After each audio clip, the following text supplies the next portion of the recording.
creo que nada de eso va a ponernos en jaque porque la iglesia, como en la antigüedad, es dirigida hoy por el Señor también.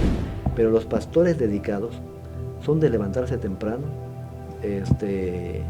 cultivarse espiritualmente y de ahí ya en la iglesia, en diferentes actividades, públicamente y sin temor ante mis hermanos que voy a hablar en este momento, digo, yo no soy vegetariano, porque debo ser honesto, no soy vegetariano, no desconozco, no voy a negar que habemos pastores que tendemos a descuidar la grey.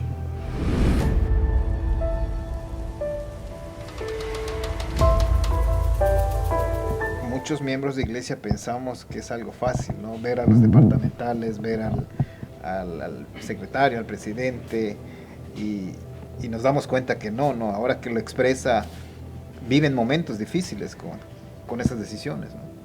Claro, sí. Es como en todos los aspectos de la vida, llega un momento en el que llegamos a dominar un área y esa área de nuestro servicio se puede volver rutinario, pero lo dominamos y podemos dar una falsa apariencia de que es fácil, de que es sencillo.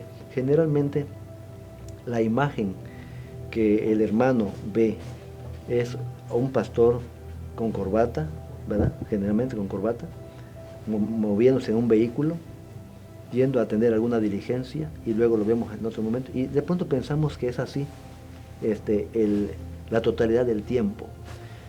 Pero habría que meterse un poquito en la vida pastoral para percibir su hora de levantada, las primeras llamadas que recibe, las situaciones de estrés que vive cuando tiene que ayudar a arreglar un problema familiar de algún hermano, de alguna iglesia, de una situación, el tener que movilizar a la iglesia. O sea, un pastor es feliz cuando tiene hermanos que le dan soporte, que le dan ayuda, es feliz y el pastor puede hacer grandes cosas porque sus ideas fluyen y se multiplican a través del equipo. Pero los pastores dedicados, porque también podemos decir que hay pastores no tan dedicados, ¿verdad? Pero los pastores dedicados son de levantarse temprano, cultivarse espiritualmente y de ahí ya en la iglesia, en diferentes actividades. Y a veces estamos 9, 10, 11 de la noche respondiendo algunas llamadas, o como me ocurría como pastor en Cancún, cuando fui pastor en Cancún, había un hermano que me llamaba así religiosamente a las 2 de la mañana, 3 de la mañana, y yo contestaba su llamada. Muchas veces las contesté y a veces me acababa yo de acostar a las 11 o 12 porque hacía visitación tarde en Cancún por la naturaleza de la región, de los horarios de los hermanos. Y eran las 12, estaba timbrando y pastor ahí, mire, platicándome de cosas de la iglesia. Y yo escuchándole, muriéndome de sueño y escuchándole. Y hasta que un día yo platiqué con él y dije, hermano, ¿por qué a las 2? Pastor, es que yo a esa hora trabajo. A esa hora yo ya estoy levantado para trabajar, pastor. Y me dio a entender que, bueno, ¿y usted por qué va a estar durmiendo, no? Él es mi amigo.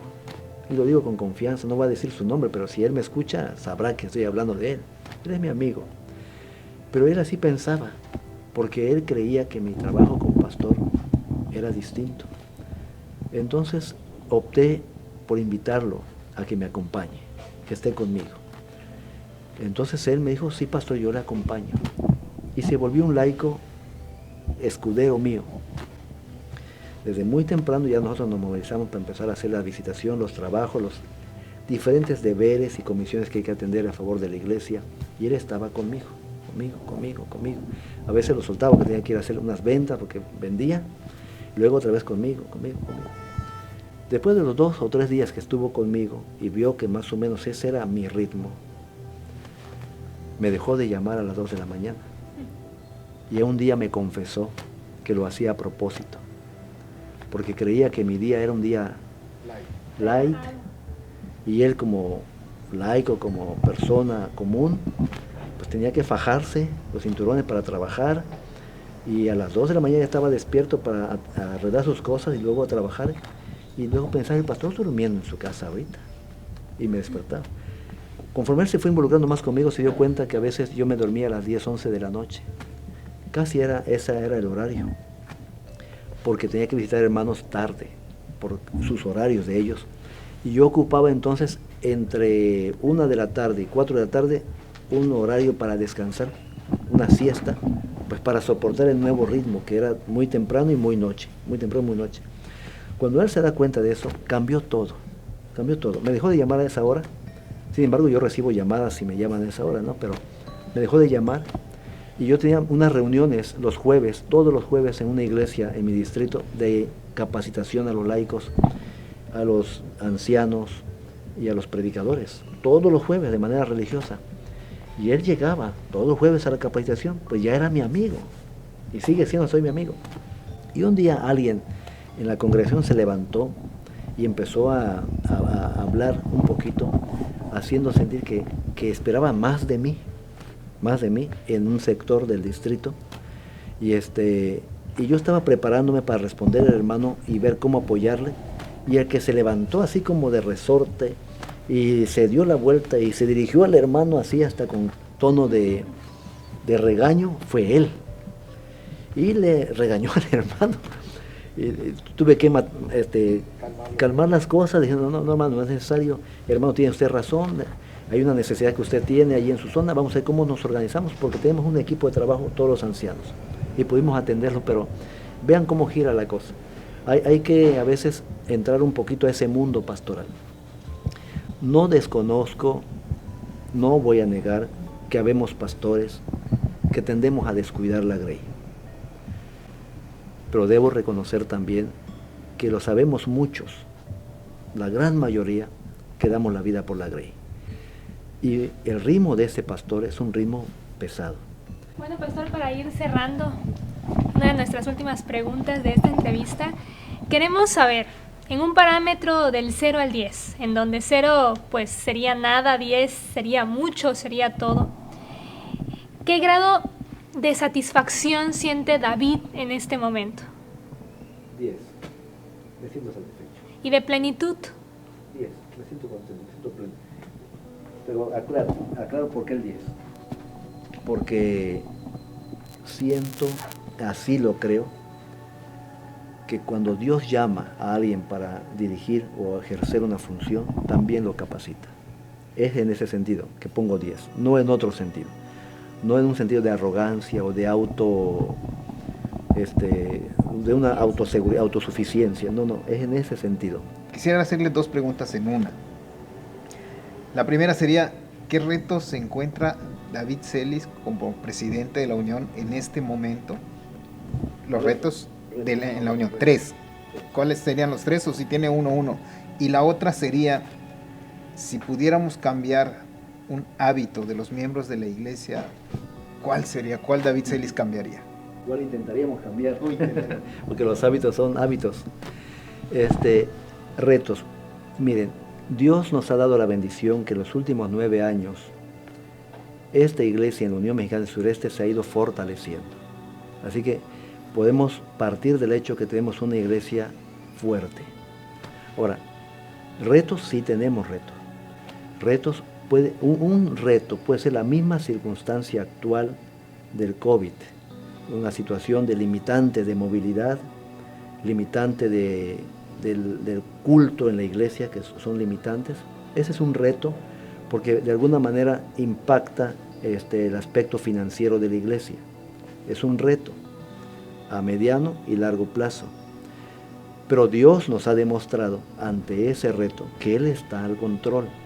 Otro reto que puedo identificar es el hecho de que probablemente, lo veo como un reto, pero no tengo la evidencia, probablemente tras esta situación hayamos perdido un buen número de miembros. O por lo menos hemos perdido el nivel de dedicación o de compromiso de un buen número de hermanos de la iglesia para con su iglesia misma. Es probable. No tengo la evidencia estadística, solamente lo que podemos palpar aquí y allá, o lo que podemos ver en la conexión de la gente cuando están conectados en sus reuniones virtuales. Veo como un reto el hecho de que si esto continúa, tenemos nosotros que idear más actividad interactiva con la iglesia y instruir mejor a nuestros pastores y dirigentes de iglesia para el uso de los medios de comunicación, Porque si esto continúa o saliendo de esta caemos en otra, ya estemos más preparados, más listos para que nuestras iglesias no sientan ese choque que sentimos, esa dificultad que sentimos cuando nuestros templos se cerraron. ¿Y ahora qué hacemos? Ahora preguntabas, la otra pregunta era ¿qué? Si pudiéramos cambiar un hábito, Un hábito. de los miembros de iglesia, ¿cuál sería? Hay varias cosas que yo pienso que podríamos intentar cambiar. Una es el asunto de la alimentación. Públicamente y sin temor ante mis hermanos que voy a hablar en este momento, digo, yo no soy vegetariano, porque debo ser honesto. No soy vegetariano, pero sí soy un promotor y un creyente de que ese es el mejor hábito alimenticio. Es decir, en casa es muy raro que pueda haber carne para consumir, ¿ok? Y promuevo la sana alimentación. Si algo debiéramos cambiar, todos los adventistas, son nuestros hábitos alimenticios. Por experiencia de esta situación pandémica y también por nuestra salud en general. Ese puedo mencionarlo, y yo me incluyo como parte de ese reto. Si me atrevo a dar otro asunto que debiéramos nosotros cambiar, es en ver a nuestra propia iglesia no como una iglesia necesariamente reunida en templos. Debemos cambiar ese chip de nuestro cerebro. Nuestros templos son maravillosos. Mientras podamos tenerlos, tengámoslo. Mientras podamos adorar en ellos, adoremos en nuestros templos. Pero creo que es tiempo que nosotros debemos ir pensando en el modelo de la iglesia primitiva, en donde cada hogar podía ser un templo, un grupo pequeño podía ser un templo. Y justamente ahora, con lo que nos enseñó este tiempo, nos da la razón de haber insistido tanto en la formación de grupos pequeños en nuestra iglesia. Aunque hubo mucha resistencia, nos da la razón. Porque en situaciones como esta, futuras o distintas, pero que nos pongan en una condición de distanciamiento social, nuestra iglesia estará segura, en grupos pequeños, en las casas, en distintos lugares. Con eso quiero decir que debemos nosotros enfocar nuestra atención de adoración y de culto en nuestros hogares mucho más que antes. Grupos pequeños mucho más que antes. Cuando se aperturen los templos, vamos a los templos, adoremos en los templos, pero debemos tener mente abierta de poder ser flexibles en acomodarnos, en tener reuniones en la iglesia o en nuestros templos o a través de estos medios. Creo que eso debemos ir cambiando porque las circunstancias de ahora y quizás lo que vendrá más adelante nos obliga. Entonces en la iglesia tenemos que acostumbrarnos que en algún momento estaremos en los templos, en otro momento en nuestras casas, en otro momento en reuniones en los patios, en reuniones quizás en los campos, pero estar dispuestos, estar apercibidos de que nuestro líder, que el pastor de distrito o nuestro anciano nos indica las cosas están así en este momento, vamos a reunirnos de esta manera, estamos listos. Y entonces esta situación en el futuro ya no va a ser realmente un desafío, así como tal, ¿no? Tendrá sus limitaciones, ¿no? Pero un desafío que ponga en jaque a nuestra iglesia, no. Porque ni en tiempos de persecución la iglesia a final de cuentas fue destruida. Triunfó la iglesia creció como hasta hoy crece. Nosotros hoy no será diferente, aun si viviéramos tiempos de distanciamiento social otra vez, o persecución, como se habla con frecuencia de persecución y que vendrá persecución.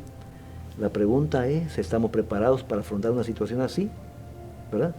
Creo que nada de eso va a ponernos en jaque porque la iglesia, como en la antigüedad, es dirigida hoy por el Señor también. Y si la iglesia se prepara como es debido, pues enfrentaremos lo que venga en el nombre del Señor, ¿verdad? Y seremos flexibles para irnos acomodando a las nuevas circunstancias.